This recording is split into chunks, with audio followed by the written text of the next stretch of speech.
नमस्कार, मैं विलास रुकड़े फिर स्वागत करता हूं आपका सुप्रीम पावर न्यूज पर एक नई खबर के साथ। चलिए शुरुआत करते हैं आज की नई खबर की। खबर महाराष्ट्र के गोंदिया से। गाणमुक्त शिविर योजना अंतर्गत जिला अधिकारी कार्यालय में जिले के सभी सरपंच अधिकारियों की कार्यशाला संपन्न हुई। इस आयोजन में टाटा समूह नाम फाउंडेशन के उपक्रम अंतर्गत जिला परिषद के सभापति तथा तहसील के सभी सभापति, सरपंच, अधिकारी इनकी कार्यशाला संपन्न हुई। इस अवसर पर पूर्व पालक मंत्री परिणय फूके, जिला अधिकारी प्रजीत नायर, जिले के जिला परिषद अध्यक्ष, उपाध्यक्ष, जिले के सभापति, तहसील के सभी सभापति तथा अधिकारी प्रमुखता से उपस्थित रहे। महाराष्ट्र गोंदिया से सतीश पारधी की रिपोर्ट।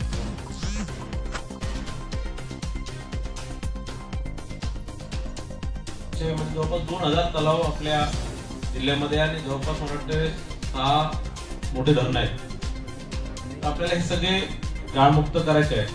आता काही धरण असे आहेत जे आता नुकतेच 5-7 वर्ष 10 वर्ष आधी झालेले आहेत। मला असं वाटतं तिथे ती गरज नाही आहे, पण जे 30 वर्ष 40 वर्ष 50 वर्ष जुने जे आहेत तिथे सगळीकडेच आपल्याला करायला लागणार आहे आणि हे पूर्ण पुढच्या शेतामध्ये टाकू शकतात। त्याच्याऐवजी आता असं केलेलं आहे की प्रधानमंत्री आवास योजना किंवा कोणत्याही शासकीय कामा संदर्भात जे असेल त्याच्यामध्ये सुद्धा तुम्ही पानंद रस्त्यासाठी सुद्धा वापरू शकता। बेसिकली मामा तलावापासून मुरुम उत्खनन करण्यासाठी कुठेही बंदी नाहीये। आता याच्यामध्ये प्रशासनाचा सुद्धा फायदा होणार आहे। एक आहे की रॉयल्टी माफ केल्यामुळे आता अगोदर त्याच्यामध्ये गावामध्ये जिथे जिथे मुरुम लागणार होते फक्त शेतकऱ्यांना लागणार असा नाहीये, ते भरपूर ठिकाणी तिथे तुम्हाला ते वापरता येते। प्रधानमंत्री आवास योजना असेल, मुरुमच्या इथे आपल्याकडे बाकी फॉरेस्ट आणि या सर्व निर्माण तुम्ही जर तिथून उत्खनन केलं तर सगळ्यांचाच फायदा याच्यामध्ये। त्याचं रुंदीकरण होणार, त्यांची क्षमता वाढणार, सिंचन क्षमता वाढणार।